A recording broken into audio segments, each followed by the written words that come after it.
सरकार ने घोषणा कर लिया था कि हम उनके आश्रित को तत्काल नौकरी देंगे, मुआवजा देंगे। आज भी एक पैसा नहीं मिला, कुछ ना कुछ नहीं। इससे पहले सरकार को मजबूर किया जाए और फिर उसके बाद जी काम करती हैं, बच्चों को खाना बनाती है, 150, 200, 300 जो भी।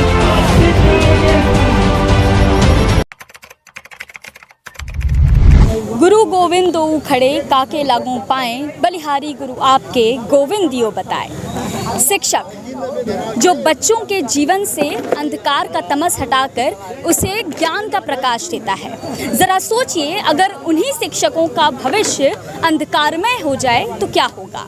अगर उसी शिक्षक को अपने भविष्य को प्रकाशमय करने के लिए प्रदर्शन करना पड़े तो उन बच्चों का क्या होगा जो गांव में अशिक्षित जीवन जी रहे हैं।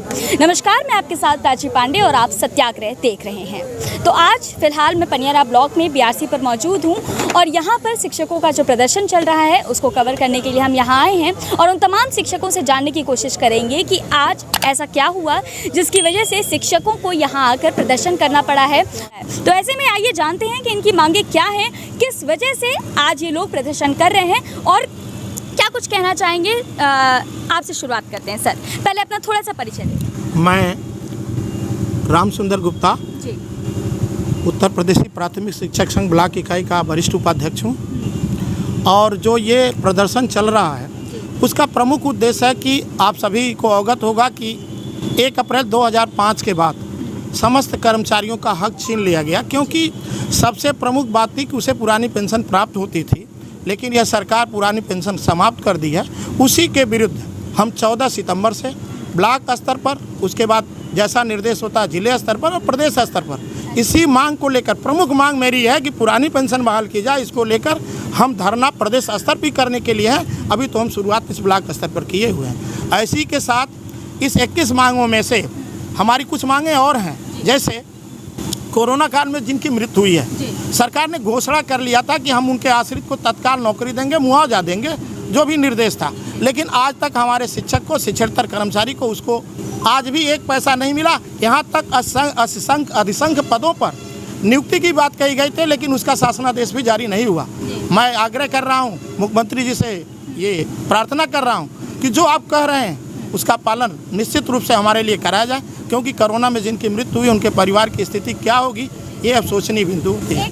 आपसे भी एक चीज़ जानना चाहती हूँ कि अभी फ़िलहाल कितने शिक्षक यहाँ पर मौजूद हैं, कितने लोगों को आपने इनवाइट किया है और कहाँ पर ये प्रदर्शन चल रहा है। पहले परिचय दे दें। मैं हरीश शाही, उत्तर प्रदेश प्राथमिक शिक्षक संघ पनियारा के ब्लॉक अध्यक्ष और जिले के उपाध्यक्ष हूँ। कितने लोग यहाँ पर जुटे हुए हैं और कहाँ पर ये प्रदर्शन चल रहा है। ये 12 ब्लॉक में बीआरसी पर चल रहा है, जो ब्लॉक संसाधन केंद्र है, हम लोगों का ऑफिस होता है ब्लॉक स्तरीय, तो 12 ब्लॉक में ये चल रहा है। अच्छा, और क्या अब इसके बाद भी अगर मान लीजिए आप लोगों की मांग अभी भी नहीं सुनी गई तो इसके आगे की क्या रणनीति है आप लोग? देखिए, प्रांतीय निर्देश जो आता है वही हम लोग करते हैं। चूँकि हम लोगों की 1 हफ्ते पहले प्रांतीय निर्देश आया था धरना प्रदर्शन करने के लिए ब्लॉक स्तर पर, ब्लॉक संसाधन केंद्र पर, तो हम लोगों ने भ्रमण किया और अपने शिक्षक साथियों को, शिक्षा मित्र साथियों को, आंगनबाड़ी बहनें को और रसोइया बहनों को, इसमें अनुदेशक को भी हम लोग सम्मिलित किया। और यह जो उत्तर प्रदेशी प्राथमिक शिक्षक संघ एक बैनर तल यह लड़ाई लड़ेगी। जब तक हमारी मांगें नहीं पूरी होंगी तब तक यह लड़ाई, चाहे वह जिले स्तर पर हो और या फिर प्रदेश पर हो, तो हम लोग लड़ते रहेंगे। चाहे वह जिले स्तर पर हो और या फिर प्रदेश पर हो, तो हम लोग लड़ते रहेंगे। शिक्षक अपनी मांगों के प्रति संवेदनशील है। अपने मांगों को मनवाने के लिए शिक्षक धरना प्रदर्शन कर रहा है। तो ये आंगनबाड़ी के लोग हैं, रसोइया लोग, रसोइयों को लेकर क्या मांगे वो भी बताइए। जैसे रसोइया हमारे जब विद्यालय पर वो 7, साढ़े 7 बजे आ जाती हैं, पुनः विद्यालय जब बंद होता है तभी वो आ जाती हैं। उनके कार्य के अनुसार उनका जो वेतन है वह नहीं मिल रहा। 60 रुपये प्रति दिन का मानदेय, 1 दिन का मानदेय, जबकि उनका 68 रुपये है, जबकि मनरेगा की मजदूरी 204 रुपया है। तो हम लोग यही मांग किए हैं कि अगर हमारे साथ सुबह से लेकर शाम तक, जब तक विद्यालय खुला रहता है, एक काम करती हैं तो इनका मानदेय कम से कम 10,000 कर दिया जाए। तो यानी कि एक तरह से देखा जाए तो जो रसोइये हैं उनको लेकर के भी इनकी मांगे हैं। शिक्षकों के लिए तो मांग रख ही रहे हैं, रसोइयों के भी लिए मांग रखते हैं। और उत्तर प्रदेशी प्राथमिक शिक्षक संघ का मैं ब्लॉक उपाध्यक्ष हूँ। और आप देख रहे हैं कि विगत 7 अगस्त सितंबर से इस 21 सूत्री मांग पत्र के संबंध में एक ट्विटर अभियान भी चला, हैशटैग करके लगभग पूरे देश या प्रदेश कहा जाए कि 1 मिलियन कम से कम लोगों ने इसको हैशटैग करके ट्वीट किया, उस पर कोटेट किया, सब कुछ किया उन्होंने। और उसी का ये दूसरा चरण था कि 14 सितंबर को शिक्षकों के, और जो शिक्षकों का आशय ये था कि जो एक विद्यालय के परिसर में जितने लोग कार्यरत हैं, चाहे वो शिक्षक हों, शिक्षा मित्र हों, अनुदेशक हों, या रसोइया हों, आंगनबाड़ी वर्कर्स हों, या कस्तूरबा गांधी की हों, इन सारे लोगों की जो मांगें हैं, जो वाजिब हक है, जो वाजिब मांगें हैं, उसके समर्थन में हम लोग ये 21 सूत्री मांग पत्र को लेकर के तो अभी आप लोगों ने कहाँ पे अप्लाई किया है अपनी ये मांग कहाँ पे दी? जैसे अपील का आशय है कि आज यह मांग पत्र अभी इतनी टाइम हम लोग मुख्य सचिव को जो है खंड विकास अधिकारी के माध्यम से उनको प्रेषित किया जाएगा कि हमारी मांगों को आप बखूबी जितने भी मांगे हैं इसको आप मानें, और मान करके वह हक जो हमारा बनता है वो हमको वापस मिलना चाहिए। अन्यथा की दशा में प्रांतीय नेतृत्व जब भी इसके आगे कोई भी रणनीति जो तय करेगी कि हमको जिले पे करना है या प्रदेश पे करना है या और क्या हमको करना है, उसके संबंध में हम इन मांगों में बहुत सारी मांगें ऐसी रखी गई हैं जिसे हमें दीर्घकालीन यानी बहुत लंबी लड़ाई लड़नी होगी। लेकिन कुछ मांगें ऐसी हैं जो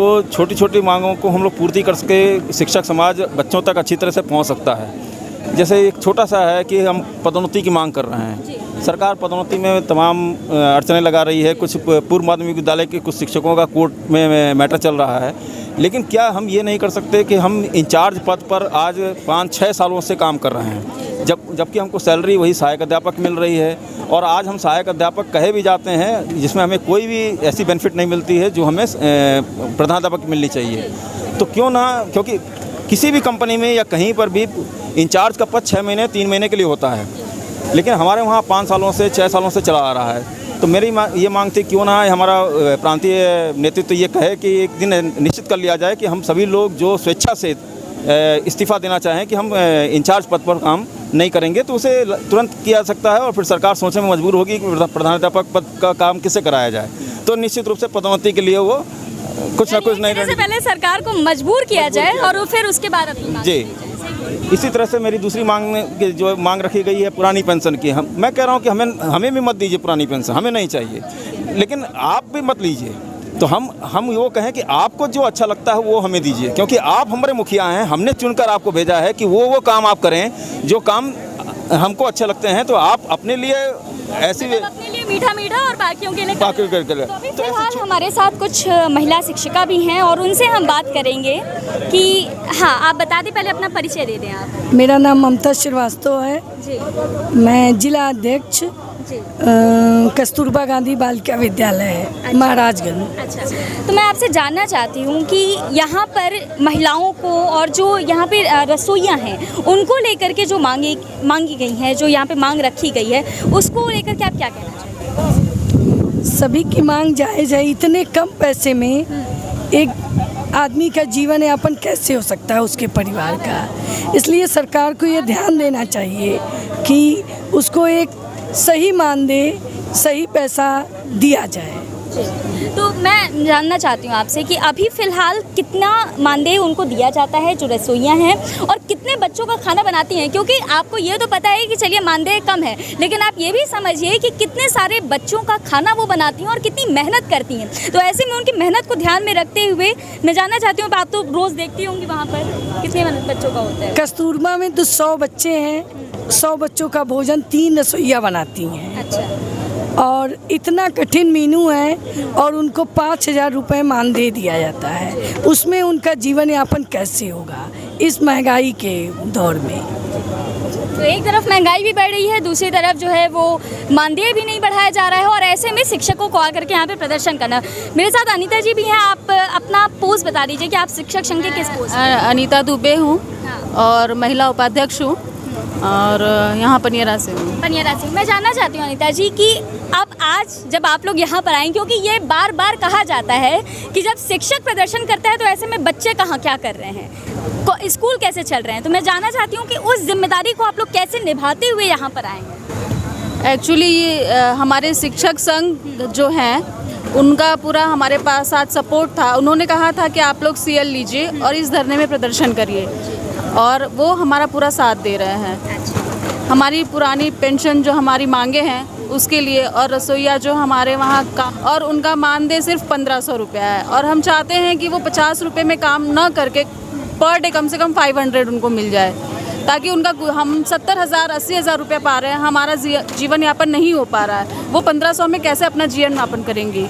तो हम चाहते हैं कि रसोइयों के साथ साथ उनका मानदेय भी बढ़े और हमारी पुरानी पेंशन भी बहाल हो। देखिए, ये एक तरह से कहा जाता है कि शिक्षक सिर्फ अपने बारे में नहीं सोचता है, वो दूसरों के बारे में भी सोचता है, और ऐसे में समाज के उस वर्ग को और उसकी परेशानी को दिखाते हुए ये लोग यहाँ पर प्रदर्शन कर रहे हैं। जी। संयुक्त मंत्री प्राथमिक शिक्षक संघ पनियरा से। मैं आपसे जानना चाहती हूँ कि यहाँ पर आप लोग प्रदर्शन कर रहे हैं, और आमतौर पर यह कहा जाता है कि भाई अब ये कहीं ना कहीं जो भी प्रदर्शन कर आज के टाइम में उसको देशद्रोही बना देते हैं, उससे आंदोलनकारी और क्या नाम दे दिया जाता है। तो मैं जानना चाहती हूँ कि क्या आप शिक्षकों को भी ये नाम दिए जाएंगे क्या? नहीं, कभी नहीं दी जाएगी, क्योंकि शिक्षक जो है राष्ट्र निर्माता होता है, और इस संविधान में विदित है, क्योंकि हमारा अधिकार है, हम अपनी बात रख सकते हैं। अगर कहीं ना कहीं हमको समस्याएं हैं तो अपने मुखिया के साथ हम अपनी बात रखेंगे, और मुखिया को मानना चाहिए, क्योंकि उनका यह कर्तव्य है, दायित्व है। अगर हमको कहीं कष्ट है तो हम आप मुखिया से जरूर कहेंगे, हर हमारे कष्ट को, हर बात को उनको सुनना चाहिए गंभीरता से, और गंभीरता से सुन करके हमारी से जो भी समस्याएं हैं उसका समाधान करना चाहिए। ठीक है, तो क्या कहीं ना कहीं सत्ता से बगावत भी करेंगे शिक्षक? नहीं, ये बड़ा सवाल है। नहीं, सत्ता से बगावत नहीं करेंगे, मगर नीतियों से बगावत करेंगे। सत्ता की नीतियों से बगावत करेंगे। नीतियों से, सत्ता से बगावत नहीं है, क्योंकि उनकी नीति अगर अच्छी है तो उनको स्वागत करेंगे, अगर नीति कहीं न कहीं शिक्षकों के खिलाफ है तो उनका पुरजोर हम बगावत करेंगे। यहाँ लिखा भी हुआ है कि जो शिक्षक हित की बात करेगा वही राज करेगा। जी, इतिहास गवाह है, जो भी शिक्षक हित में आया है वो राज किया है, और शिक्षक अगर हित में नहीं है, अगर विरोध है तो निश्चित है वह बैकफुट में चला गया। मोदी जी को और योगी जी को अल्टीमेटम है क्या?